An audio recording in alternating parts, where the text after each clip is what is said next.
Happening পয়েন্টে ঠিক এই সময় আমরা হাজির হয়ে যাই। একজন অতিথি থাকেন আমাদের সাথে এবং নতুন একটি বিষয় নিয়ে আমরা আলোচনা করি আপনাদের সাথে।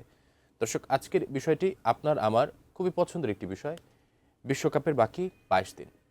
বিশ্বকাপের উন্মাদনার জ্বরে ভুগছে পুরো পৃথিবী এবং সবার মনে একটাই প্রশ্ন, আর কত তাড়াতাড়ি বিশ্বকাপ শুরু হবে? সে উন্মাদনায় আমরা গা ভাসাবো, রাত জেগে খেলা দেখব, বন্ধুর সাথে তর্ক করব, চায়ের দোকানে আমরা আড্ডা দিব এবং সেই সাথে গণনা কিন্তু শুরু হয়ে গেছে। মানুষের মনে যে উদ্দীপনা, সেই উদ্দীপনা দেখা যাচ্ছে হাটে, মাঠে, ঘাটে, ঘরে এবং আমরা সোশ্যাল মিডিয়াতেও দেখতে পাচ্ছি।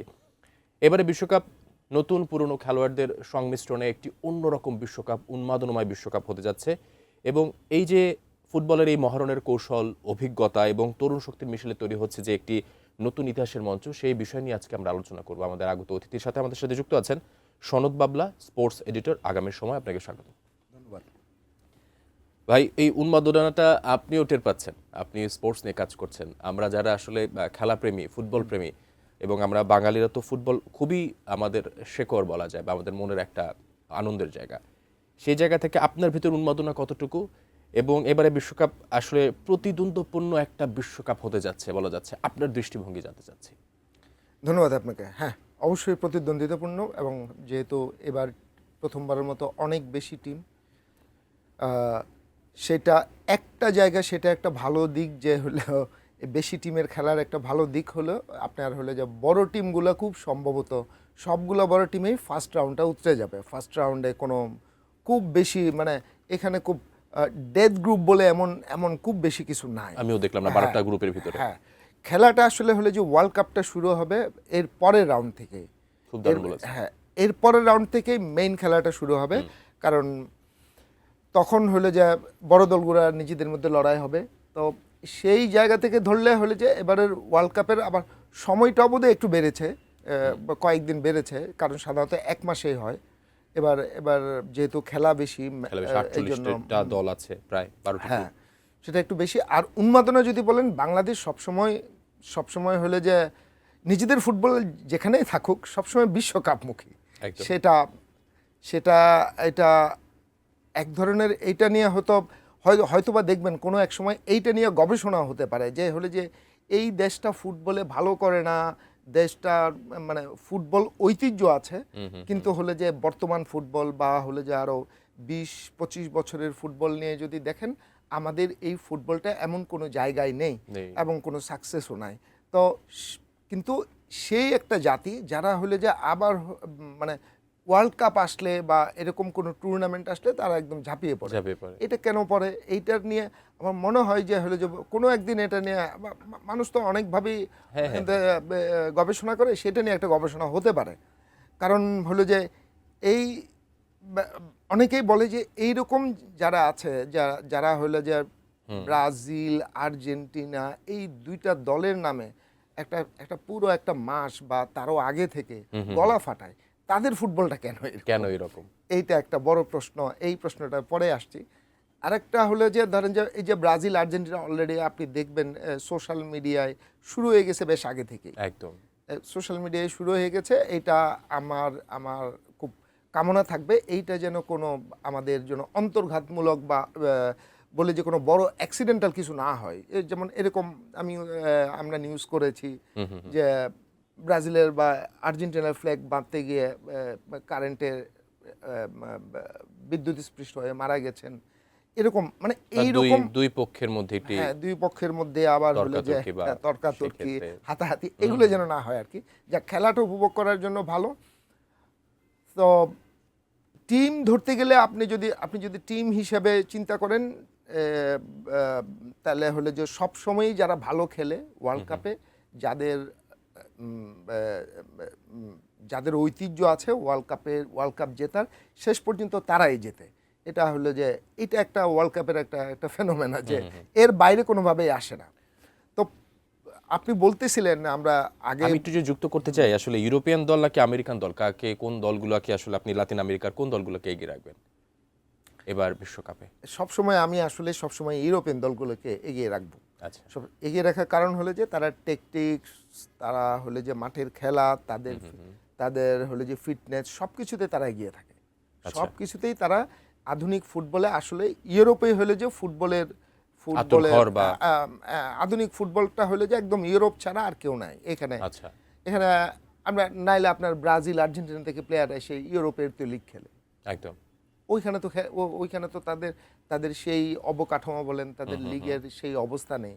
তো এখানে অনেক বেশি কৌশলের চর্চা হয়, কোচদের অনেক লিবার্টি, একজন কোচেই হলে যে ম্যাচ ঘুরিয়ে দিতে পারে। তো আমি মনে করি যে সবচেয়ে শক্তিশালী যদি বলেন তাহলে হলে যে এই যে আপনি আধুনিক ফুটবলের কথা বলছিলেন, তাহলে একটু যুক্ত করতে চাই। এখন অনেক প্রযুক্তি যুক্ত হয়ে গেছে, অনেক কলা কৌশল যুক্ত হয়ে গেছে, যেটা কিনা আগে আসলে দেখা যেত না। অনেক অ্যানালাইসিস যুক্ত হয়ে গেছে।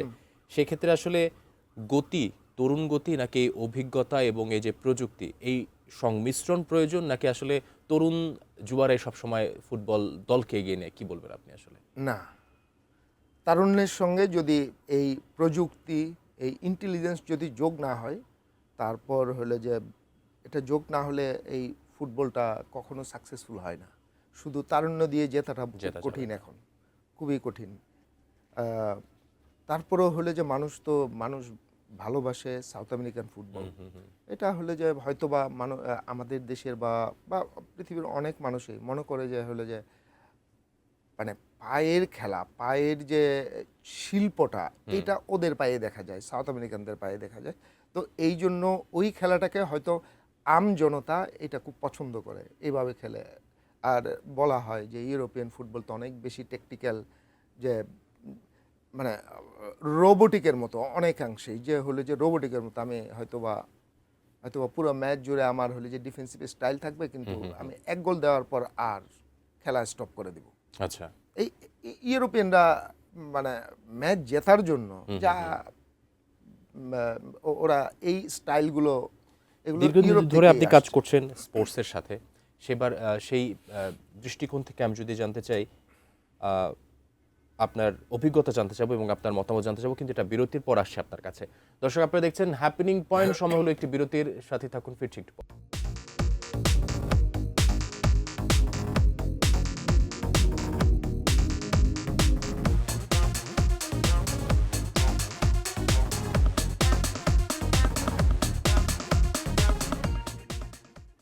বিরতির পর আবারও স্বাগত হ্যাপেনিং পয়েন্টে। আমরা ফিরে যাচ্ছি আলোচনায়।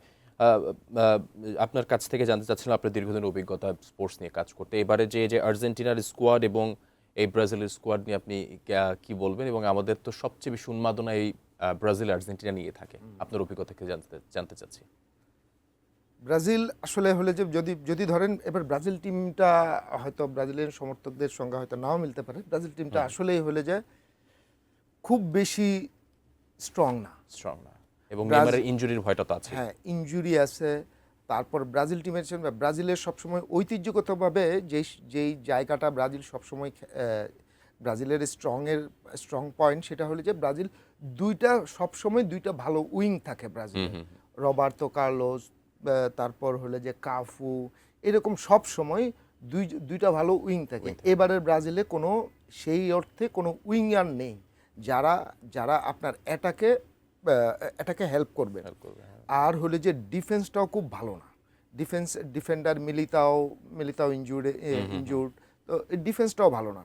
সবচেয়ে আমার কাছে সবচাইতে ব্রাজিলের বড় দুর্বলতা হলো, সেটা হলো যে মাঝমাঠে। আপনি মাঝমাঠে এমন কোনো প্লেয়ার নাই যে হলো যে কোনো ক্রিয়েটিভ প্লেয়ার নাই মাঝমাঠে যারা আছে সব অনেকখানি হলে যে ডিফেন্সিভ মিডফিল্ডার টাইপের। কাসিমিরো আছে, মানে ওইখানে যে ক্রিয়েটিভিটি না থাকলে, মাঝমাঠে ক্রিয়েটিভিটি না থাকলে এই ম্যাচটা জেতানো কঠিন। শুধুমাত্র কিন্তু ব্রাজিলে আছে কি ফরওয়ার্ড আছে, ফরওয়ার্ড লাইনটা ভালো। ভিনি রাফিনা আরো কুইনা, এরা আছেন। তো ফরওয়ার্ড লাইনটা ভালো, কিন্তু যদি এখন এইখানেই হলে যে আনচেলত্তি একটা হলে যে নেইমারকে নেওয়াটা হয়তো এক ধরনের, আমার মনে হয় এক ধরনের জুয়াই, যে উনি হয়তো নেইমারকে এমনভাবে ইউজ করবেন, নেইমারকে হয়তো মাঝমাঠ আর ফরওয়ার্ডের লিঙ্ক ম্যান হিসেবেই হয়তো ওনাকে নেইমারকে খেলাবেন। সেটা যদি হয় তাইলে হলে যে নেইমারের মানে টিমটা হয়তো দাঁড়িয়ে যাবে, মাঝমাঠ থেকে আপনার ফরওয়ার্ড লাইন পর্যন্ত টিমটা দাঁড়াবে।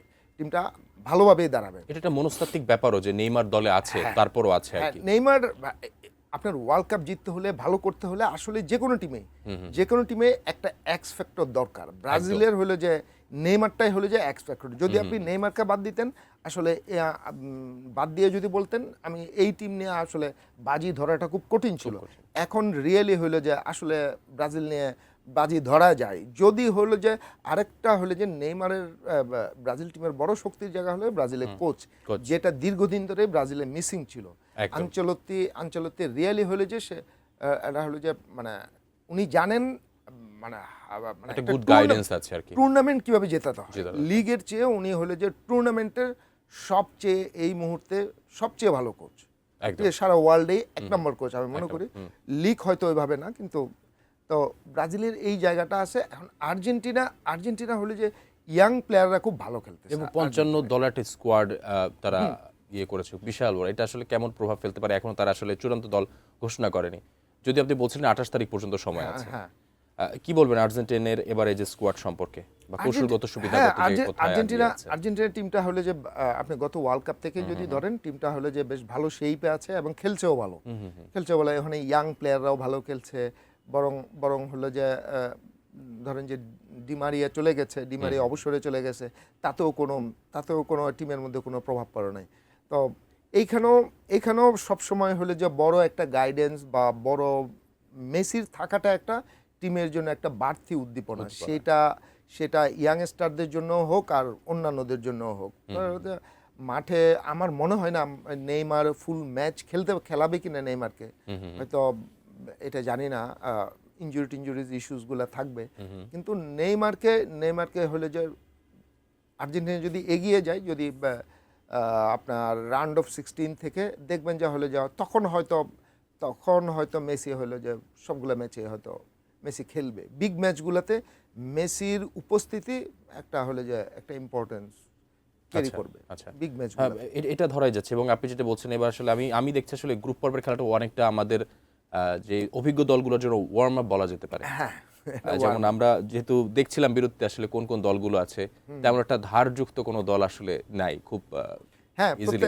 প্রত্যেক গ্রুপে একটা করে হলে যে টপ দল, একটা করে টপ দল, সুতরাং তাদের জন্য যাওয়াটা খুব একটা চ্যালেঞ্জিং হবে বলে আমার মনে হয় না, কারণ দুইটা দল যাবে।